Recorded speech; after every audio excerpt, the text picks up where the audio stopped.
masih di Indonesia, ide untuk Indonesia. Mungkin bisa sekali lagi diingatkan Happy pertunjukannya di mana, jam berapa, agar semua bisa hadir. Iya, pertunjukannya sendiri ini bunga penutup abad didukung oleh Bakti Budaya Jarum Foundation. Ini akan berlangsung di GKJ, Gedung Kesenian Jakarta, 25 dan 26 Agustus. 25 dan 26 Agustus. Iya, malam jam 8. Jam 8. Dan ini kursinya hanya ada 800 dan udah banyak sekali yang membeli tiket. Jadi kalau memang mau beli harus secepatnya karena kita hanya bikin dua malam pertunjukan. Kalau gitu saya harus disiapkan Harus. ya? Oke. Nah, itu spesial nanti. Ya, ada kursi panas. Oke. Nah, sekarang kembali lagi kepada karya Pramudia Ananta tuh. Ya. Ini kan juga Reza pasti banyak memainkan skenario dan dari buku-buku lain. Kekuatan seorang Pramudia menurut Reza dan Happy seperti apa? Dari Reza dulu. Saya melihatnya kalau kekuatannya lebih dari bagaimana pola berceritanya. Almarhum Pram. Itu sesuatu yang kalau saya lihat dari dunia literatur di Indonesia kayaknya tidak menjadi lebih banyak saat ini yang bisa bertutur dengan cara seperti itu. Baik dari Yang awal, bisa mengkorelasi antara sejarah lalu cerita yang mungkin rekaan atau punya pribadi gitu. Itu nggak banyak. Iya. Gitu. Sekarang umumnya either itu fiksi atau non fiksi saja. Ya. Kalau menurut Happy kan kayaknya sangat mengagumi almarhum Pramudia ya. Saya juga mengikuti bahwa dari dulu suka baca buku-bukunya, memerankan Nyi Ontosoro dan sebagainya. Kan semakin lama semakin tahu tuh kekuatan seorang Pramudia. Saya tuh memang cinta sekali dengan karya-karya sastra Indonesia. Pak Pram adalah salah satunya. Oh ya, ini kan 10 tahun wafatnya Pak Pram juga ya pada tahun ini. Nah, dia itu ketika membaca karya kita memiliki ikatan emosional sama seperti Reza bilang. Sampai kita tuh merasa dekat sekali dengan tokoh-tokoh yang dia ceritakan. Seolah ini benar apa enggak sih? Gitu loh. Seolah dia memang benar-benar hidup dan nyata dan tidak bisa dipungkiri. Pram adalah satu-satunya mungkin penulis sastra Indonesia yang mendapatkan nominasi Nobel berkali-kali. Iya kan, walaupun dia tidak menang tapi dia sudah masuk nominasi berkali-kali dan bukunya sendiri hampir di atas 200-an bahasa diterjemahkan di dunia. Luar biasa.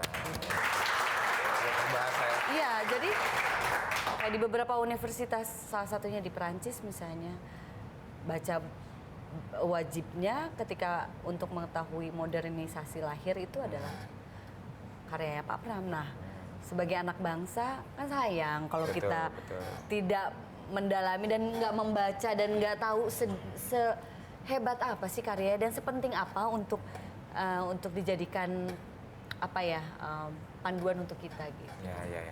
Nah sekarang terakhir mungkin harapan buat penonton teater di Indonesia, artinya pastinya kita berharap nanti banyak yang hadir ya di pertunjukan. Tapi selain itu juga bagaimana mengembangkan dunia teaternya agar lebih hebat lagi di masa yang akan datang. Karena saya lihat pemain-pemain teater banyak sekali. Anak yang mencintai teater terutama di Jakarta, Bandung, Surabaya, Jogja itu tumbuh kembangnya luar biasa.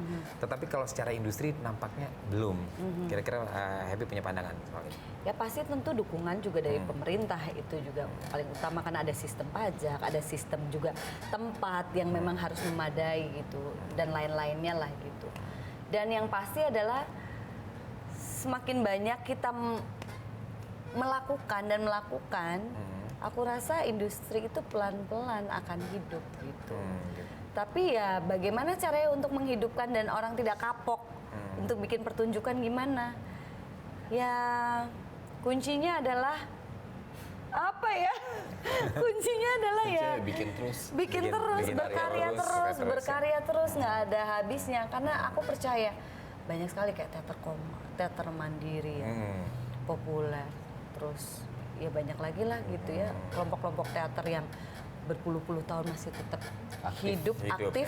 Itu kan karena kecintaan yang tidak putus. Nah, dengan begitu ya itu semua akan terus berjalan, akan terus hidup. Kayaknya ada bagian penting yang mungkin bisa sedikit di-share dari Happy untuk kita semua agar kita makin penasaran untuk hadir di acara pertunjukan nanti.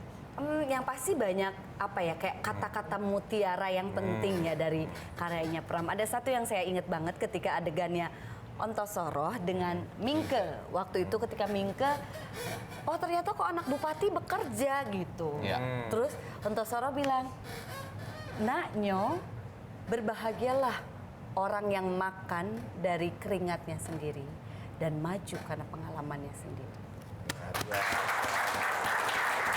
Jadi kita harus bangga dengan Iya, apa profesi jadi- kita, apa yang kita lakukan dan makan dari keringat kita Dari sendiri. keringat sendiri dan maju karena pengalamannya sendiri. Oke, dan sekali lagi terima kasih buat Happy, Sama-sama. buat Reza atas waktu. Terima kasih, Semoga Iya. nanti sukses dan Amin. lancar Sama-sama, pilihannya.